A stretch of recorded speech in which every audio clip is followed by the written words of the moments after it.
Sneakers and Cleats, the podcast. Welcome back to the Sneakers and Cleats podcast. It is Monday, December 9th. This is episode 155. Matt Roy, Don Harris right here. What's up? Over there. What's going on, guys? What's up with you, Matt?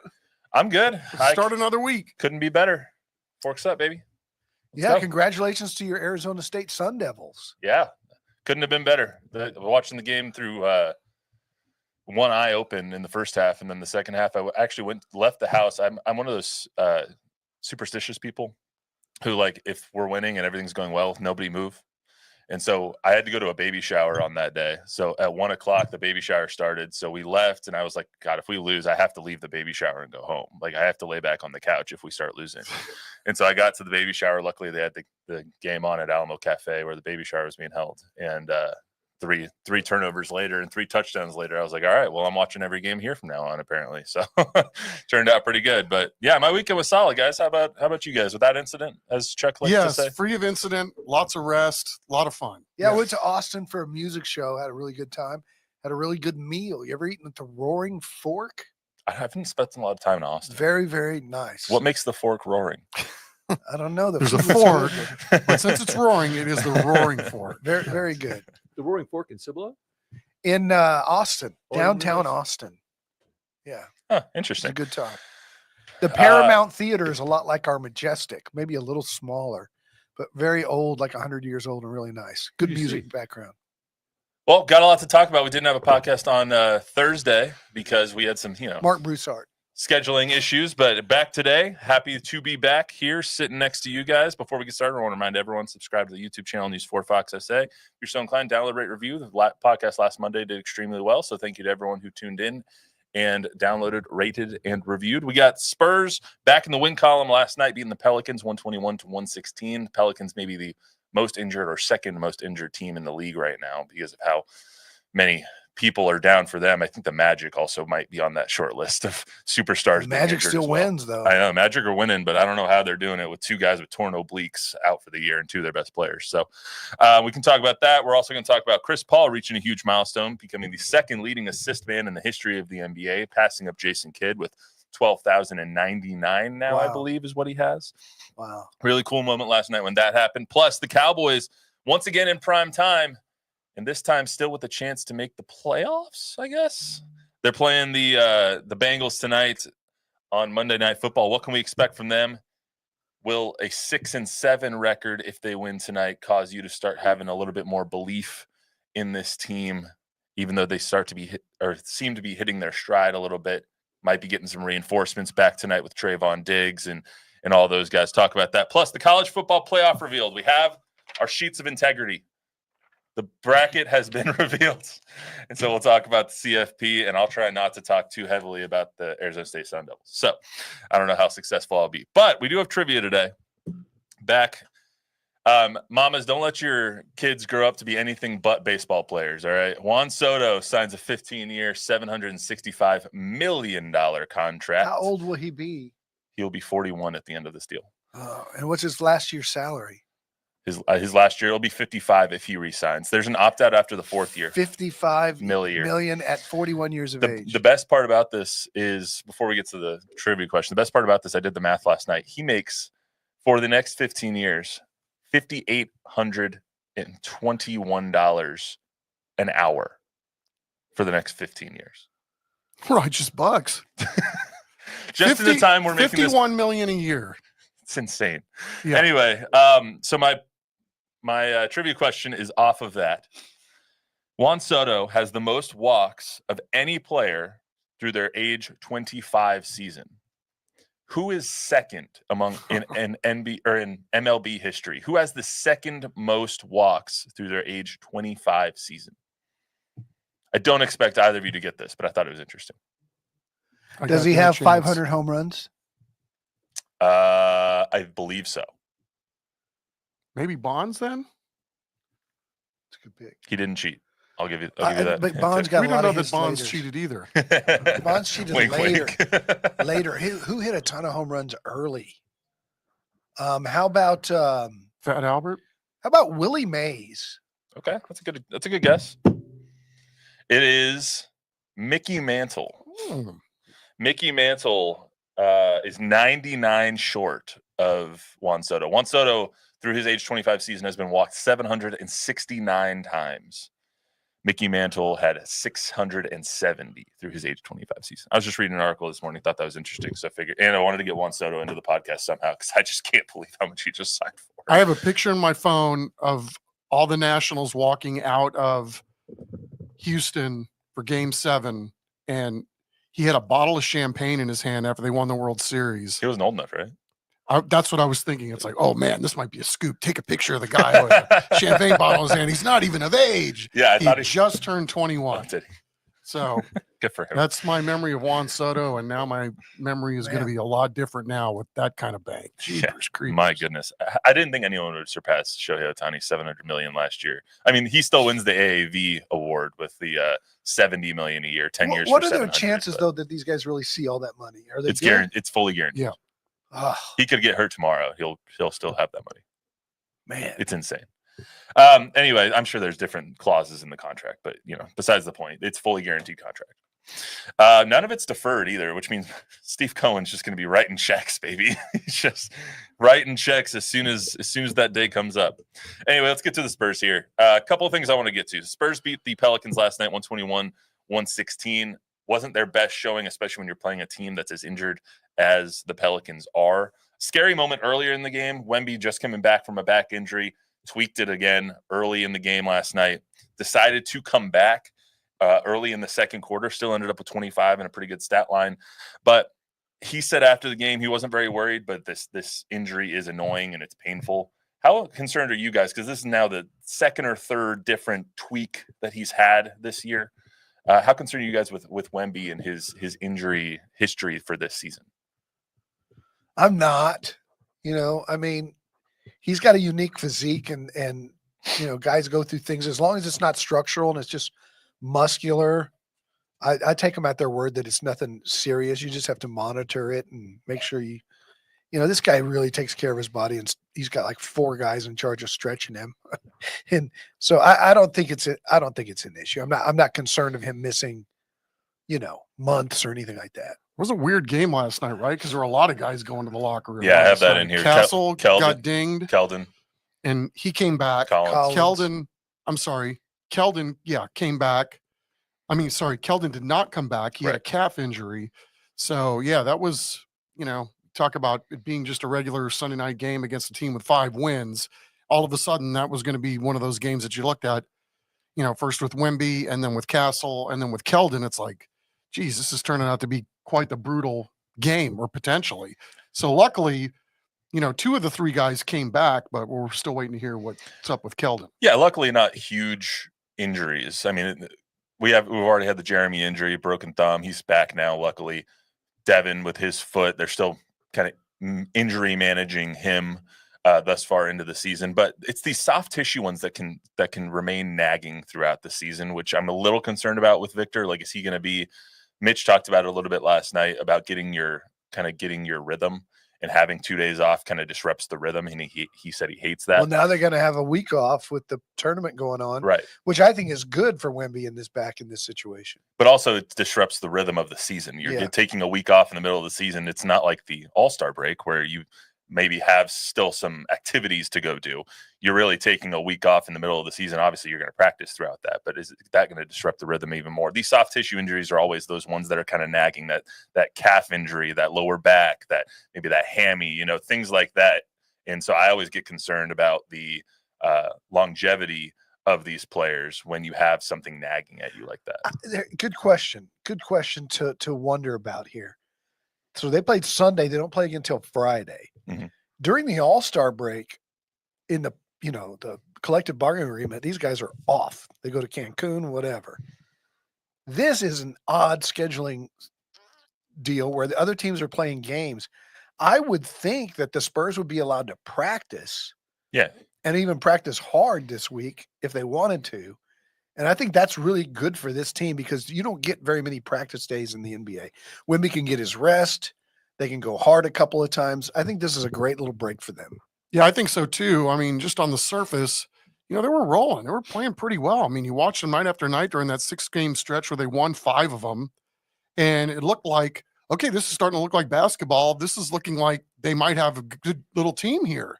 Now, it's been a little bit of a rough stretch over the last 3 or 4 with the integration of trying to get Vassell and Jeremy Sohan back into the flow of things. And, I think, to Don's point, this can be very beneficial because this team was playing pretty darn good basketball. And now they got reinforcements back, but now they're back to playing choppy and, Giving up lapses at 140. times. And Yeah, that was They quit embarrassing. playing defense was for 2 or embarrassing. 3 games in a row. There were some lapses in the fourth quarter too last night that were just like, you got to be kidding me. I mean, it was really, really hard to watch at times. Well, that goes to one of the other things I wanted to talk about here. Mitch Johnson has been very critical openly about this team's effort at all times. And Pop has challenged players in the media at times before. You see great coaches challenge players through the media all the time. Mitch has done that. It seems like a little bit more than I expected him to. Does that surprise you guys that I know he's challenged Wemby in the media openly. He's challenged different players openly on their effort and how hard they're going every night. He said it was better against the Kings, even though they gave up 140. Does that surprise you guys at all? No, I think he's not to take anything away from Mitch. I think he's doing a fantastic job, but I think he's parroting what he's being told on the phone when he talks to Pop. Pop's not going to allow Mitch to allow those guys to get off the hook, right? So, I mean, this is a big picture, all inclusive deal that starts with Pop, and I think Mitch is carrying out that mission too. And I know Mitch is his own guy and he has his own opinions, but I think he'd be in a deadlock agreement with Pop of those kind of things cannot be tolerated. Pop would probably be a little stronger in his comments, calling them soft and calling them out after a couple of those games. But Mitch, I mean, to Mitch's credit, he's calling it like he sees it. Yeah, I mean, I think that's my take too, is that Mitch seems to be his own man. And to me, it doesn't appear that he's just keeping the seat warm until Pop gets back at some point, if that's what ends up happening. I mean, to me, he's acting as though he's the head coach. He is at the top of the pyramid of this whole operation right now, especially when it comes to what's going on the floor. And I get the sense that anything that he's saying publicly isn't anything that he hasn't already addressed with the team, right? So, if this is what it takes to motivate your players, to publicly shame them a little bit about effort. I mean, because to me, if you're watching some of these games, I think those are some of the questions that I have too. It's like, how come these guys aren't going full tilt all the time? And Mitch has said it before. I mean, we're not going to play you that much where you can't be given maximum effort every single moment on the floor. This team is deep enough, and we're going to rotate guys in and out that we can give you a breather if you need one. But when you're on the floor, we expect you to go 100% all the time. To that end, you said he's kind of mouthing what Pop gives him over the phone. How much anonymity do you think that he really has as the interim head coach right now, filling in for one of the greatest coaches of all time? Autonomy, excuse me. Sorry. Oh, I think Pop trusts him to do what he feels is right. I do think though that Brett Brown and Pop and Mitch and Matt all are in agreement, and this has always been the case since 1997, right? I mean, Pop is notorious for leaning on a young Mike Budenholzer who was in his first year and saying, let's do what this kid says. That's a good idea. And anybody who's ever coached for Pop, all of them, from Mike Brown to Steve Kerr, Steve played for him, but any of these guys, Bud, all these other guys that have coached for him, the guy that was coaching Washington the other day is a former Spurs intern / assistant. All those guys were always amazed that they did it that way here. They did it a little differently in that every opinion's a good one. Let's hear it. And guys would be afraid to speak up in a meeting with Pop, and Pop would have to encourage him to.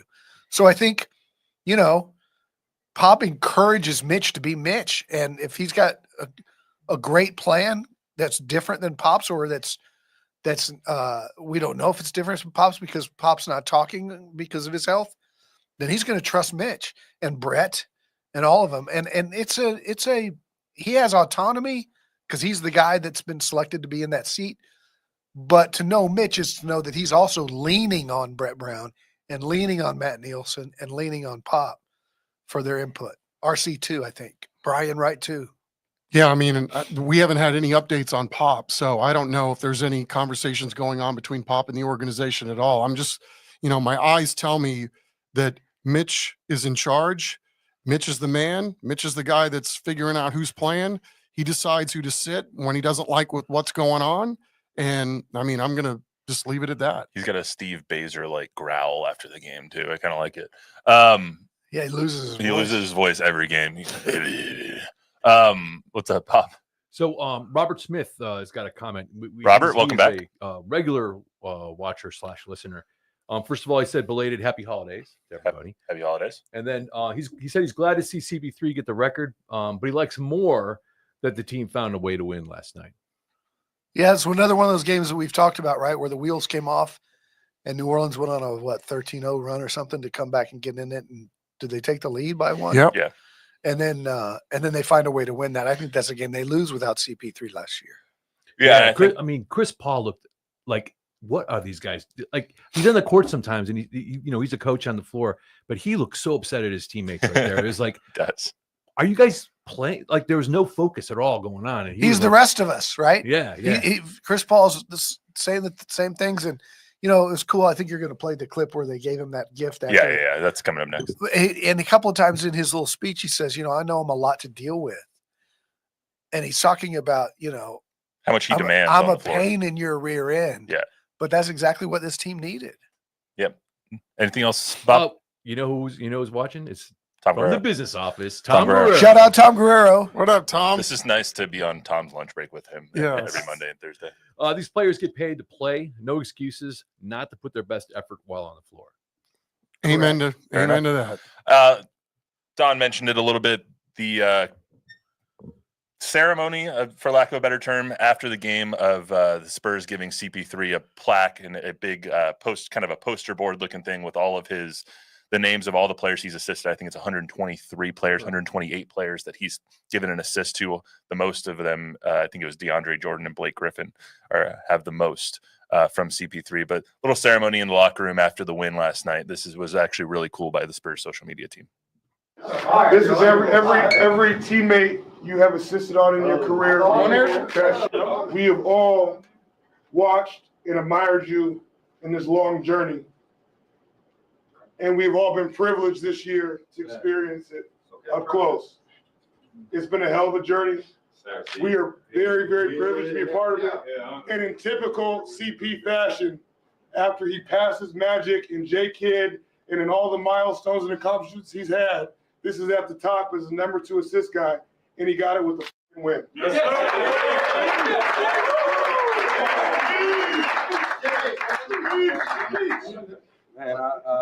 I can't say nothing but thank you, man. Seriously, man. I know I'm hard to deal with a lot of times. And, I swear, man, I'm so grateful. You know what I mean? To be away from my family, y'all became my family, and so I know I'm a lot to deal with on the court, man. But I just love the hoop, and I hope that y'all get this opportunity to play as long as I have, man. So thank y'all so much. Really, really cool moment. You can tell how emotional he's getting and how he got with it, just because I can't imagine how hard it is for him to basically leave his family in California. And he just came. This is a business. This is business for him. He came out to San Antonio to play basketball, to win basketball games, and to continue a 20-year phenomenal career that is going to lead him into the Hall of Fame 5 years after he steps off of a basketball court. And so to be this invested and love this team and the city like he has started to in these 6 months that he's been here is actually really cool to see and to hear from him. Yeah, and it's just, that has RC Buford written all over it too, right? That framed thing with every person that he's assisted on and all those pictures. That's just first class from the Spurs. That's just what they're known for around the league with players and stuff. And we've seen him. They did that with Randy Beamer when he retired from here. They gave him a jersey with his name on it, and RC gave a video message. They're just first class all the way. Yeah, and then again, the other layer to this is, I mean, the timing of him being here, right, with Pop's health and not being on the sideline. I mean, to have this guy here and everything that he's about as a player, and then, coach on the floor and go right down the line. I mean, the timing of him being in San Antonio at the tail end of his career. I mean, you think about where best would Chris Paul's services, whatever they are at this point in his career, where would they play best in the NBA? Probably in a lot of different places, but I can't think of a better place with this young of a roster that you would have a guy with that many skins on the wall and, to be able to guide this team through the storm here. Yeah. And I don't think that I would have said this 6 months ago, but if you were to ask me right now, would you re-up him for one more year after this year for the same money he's making this year? I'd say do it. I think so too. He's I was that just about to ask valuable. that. He's that valuable. Especially when you have such a young team around him and you're not spending a lot of money elsewhere right now. You have kind of the flexibility in your cap and in your draft picks and whatnot to make some of those veteran moves, even if it's not $11 million, if it's $8 million, if it's $14 He's going to million. cost you a lot more next year than he got. I don't know. I don't know if this you year. will. I don't know if you will. $11 million isn't chump change, but Well, it's a mid-level. It's a mid-level exception. And that was all he was going to get on the. That's all open he's going to get market. somewhere else anyway. Yeah, at that age, but man, he's worth every penny right now. But I mean, yeah, especially if you're talking about another younger team that could use a guy and his valuable minutes off the bench, if that's what it is somewhere else. I mean, we're looking at his plus minus for everybody on the Spurs team this year. He's number one in plus minus on this team. Yeah, and it makes his sense age. why. He will make more next year if they want to bring him back. But it was awesome or to at see least earn the right. his to make family more was money. all here yesterday in the stands That's and cool. saw that he became this. Wemby got the basket that made him the second in assists. So it was just a really cool moment last night, and they got it in a W, just like Mitch said. So that was really cool to see. And a John Stockton appreciation post too. Yeah, he's still 3,000 away. What is it? What's John have? 15,209, 15,000, something like over that. 15,000. Yeah, he's all to one guy. CP3 is not going to get there. Unfortunately, Nobody even if is. CP gets what how many seasons would CP3 need? Like 4 more to get to John? Maybe Yeah, he's not 5. gonna get He's there. not going to get there. It's like nobody's going to get to LeBron's scoring record either. 100%. Look, I was looking last night. If LeBron plays 2 more years and CP3 stops after this year, LeBron might pass him on the assist total, Wow. which is crazy. LeBron has I think it's 11-2-0 something. So if he pays 2 more years, he might be in 3rd place and knock Jason Kidd down another peg. Wow. But anyway, let's get to a little bit of the Cowboys stuff here. I don't know how this happened, but don't look now. The Cowboys might be in the playoff hunt. They're 5-7. Don't give me that face. I know what that face means. Okay. 5-7. They play the 4-8 Bengals tonight on Monday Night Football. They win tonight. They get to 6-7. They play the Carolina Panthers, the 3-10 Carolina Panthers next week. They get to maybe 7-7. It's not inconceivable. I know. True. 2 weeks ago, it was a less than 1% chance. Now it's still not great. However, it's not inconceivable that this team, at the very least, finishes above 500 at this point, which we what do thought they need was. to do? They need to get to 9 to get in. I would say at least. Yeah. You might need to get to 10 because Washington might get to 10. Yeah. And Tampa Bay if keeps winning. If it's 10, then it's then it's probably done. Because they would then need to win out. There would be a crazy tiebreak at 9 with all these teams that are going to get there. Yeah, they would need to get to 10. I mean, obviously the Niners are 6-7. The Cardinals, I think, are 6-7 now. The Seahawks are 7-7, I think. The I mean, Buccaneers. everything is kind of just right in that little area. I think Tampa's going to win the division, but that's just me. It's kind of just weird to look at this. Like we left this team for dead. I left this team for dead. I still am kind of leaving the team for dead. I'm still leaving the team for dead. They were 3-7, and everything was, the sky was falling. But Chuck, I mean, to their credit, they've rallied and they've kind of put their names back in the hat. I jinxed them because I wrote them off. I mean, I went through the years. Hey, in the last 20 years, they've only been irrelevant on the final week of the season, like 4 of those years or whatever the stat was. And since then, yes, they've won 2 in a row and somehow, some way done it. I mean, you look at this roster and who's not playing week to week, and the fact that, Cooper Rush, all he does is win football games, right? 7-3 as a starter. Again, we've talked about this before. Mike McCarthy, to me, is at his best when the roster is at its worst. I mean, he's the best at figuring out how to best put guys in the best situation. They're running the ball better now. You think you lose a guy like Zach Martin, the world would for sure come crumbling down up front. Nope. They're running the ball better than they have all year with Brock Hoffman in there. And they've robbed Peter to pay Paul. They're moving guys around. They're doing all kinds of things. And, again, I think we're week to week now, right? It's, as we sit here today, they're 2 games behind Washington for the final wild card spot. They've already beaten Washington once. And if they beat them again, which they would probably have to because they meet them again, they would own the tiebreaker against those guys too. So yes, all is not lost, even though we are coming down the final month of the season. But there's other teams between them and Washington too. There's a lot of teams. I mean, it's not a foregone conclusion that they're going to battle their way back into this thing, but it's amazing to see what they've done with what they don't have at the moment. Putting Rico and saying he is the anointed number 1 back and Zeke is the backup, I thought was a really good move, and it was long overdue. I think we all thought that Rico was going to be the number 1 back coming in, but then Zeke ended up being number 1 on the depth chart, and all of us were a little confused. Now I think Rico is starting to come into his own. You have Zeke, who is now the clear backup and is just there as kind of a locker room guy. I think something can be said about this team lifting themselves of some of the expectation. Once those expectations were lowered, they started to exceed them.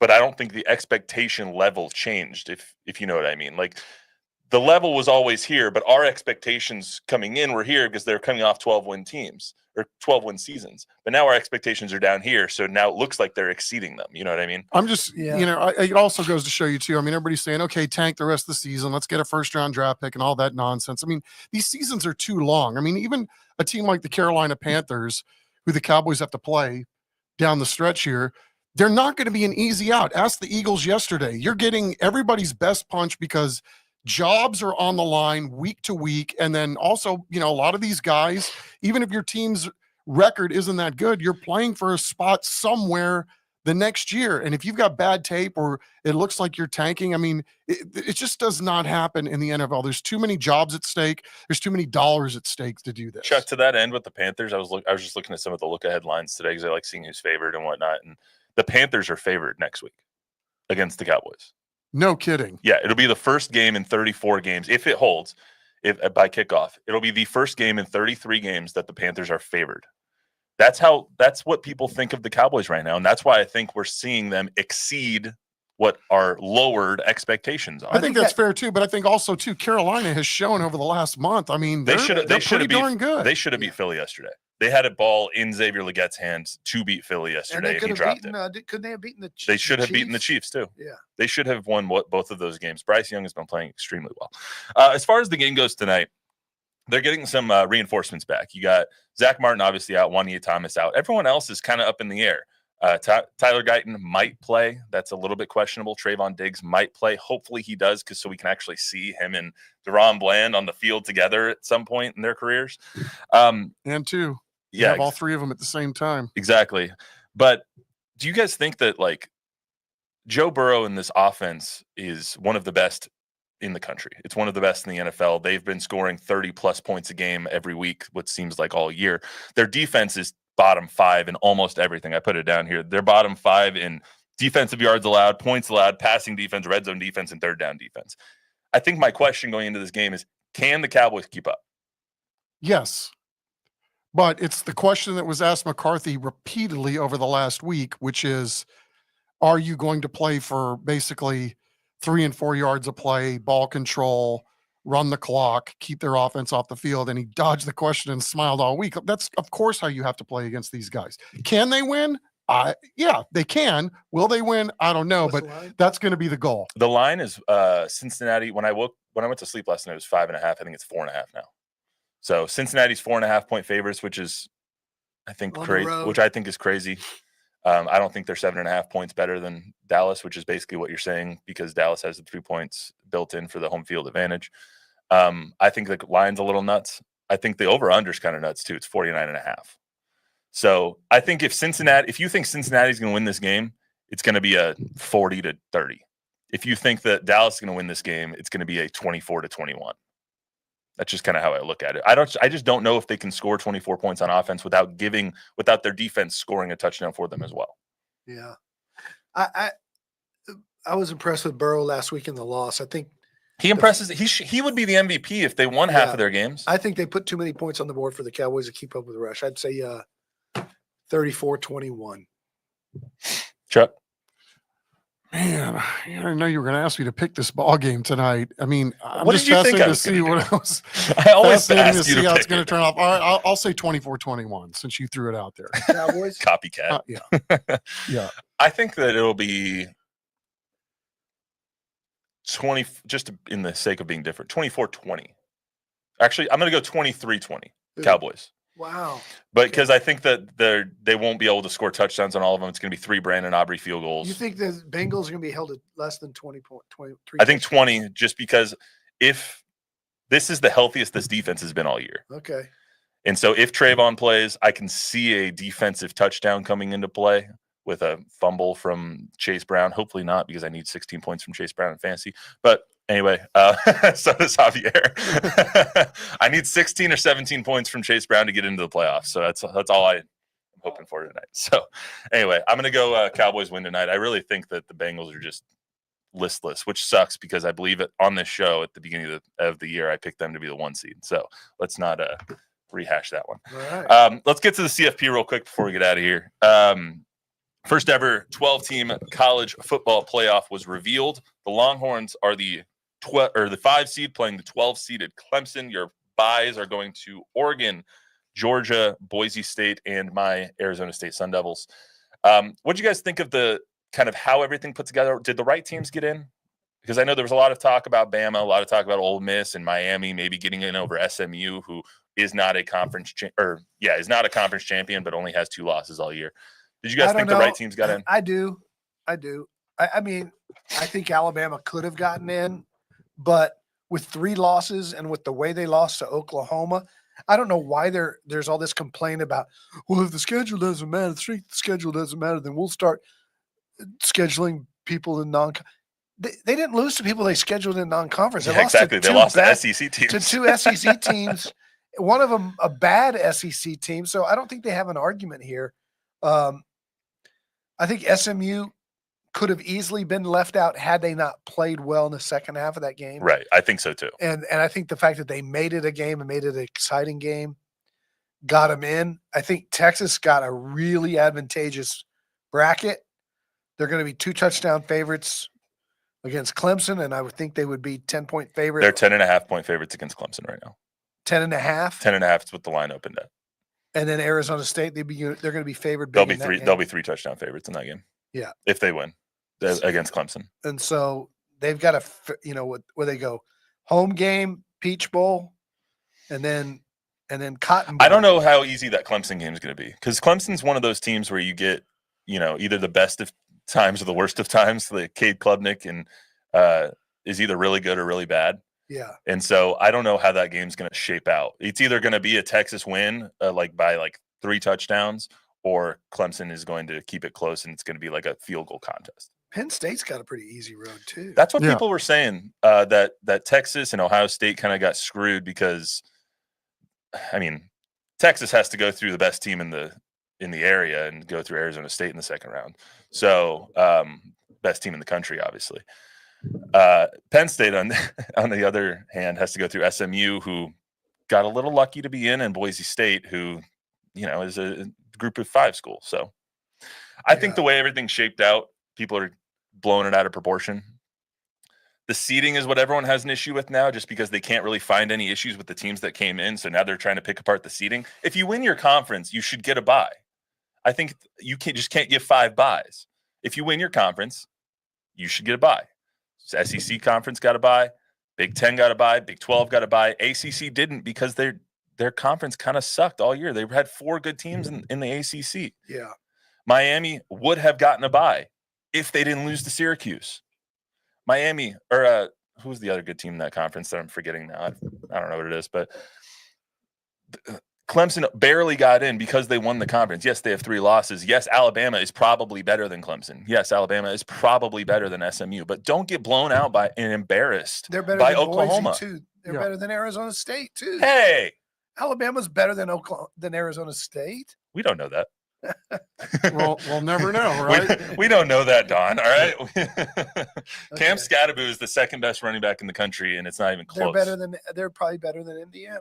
I'll say if on Thursday, put my Arizona State hat on for a second.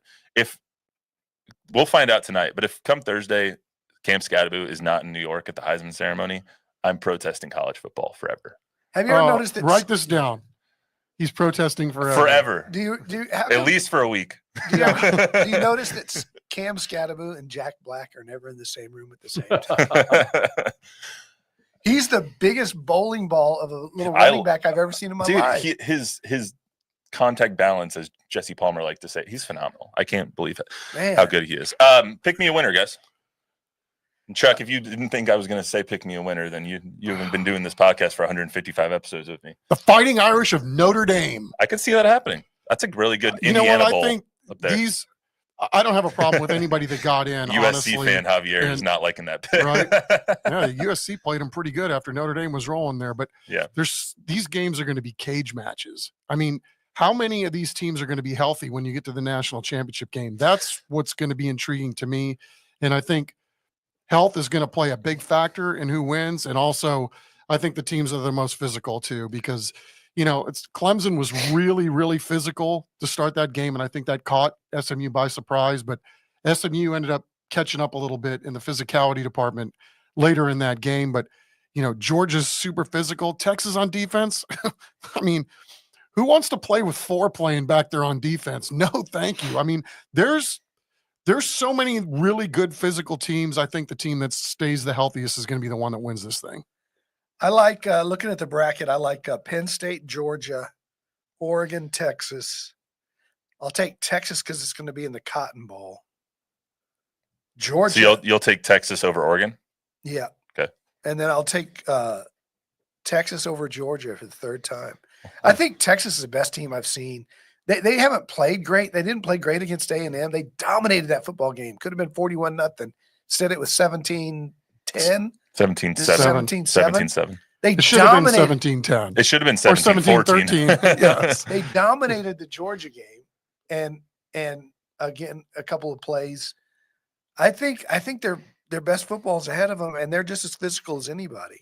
Texas's season ends on January 1st in the Peach Bowl. Can I tell you my dream? Yeah, what's up? Ohio State wins it all, and Ryan Day gets fired the next day. I think. Okay, so what if last thing before we get out of here? What if I've told you all of the first round games are either 7 to 10 point spreads? They're all home teams are favored by more than a touchdown in almost all of them.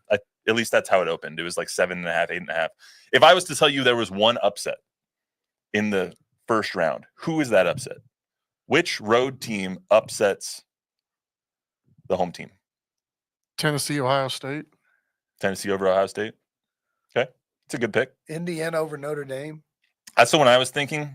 The only reason I don't want to pick SMU over Penn State is because it's going to be a whiteout at night.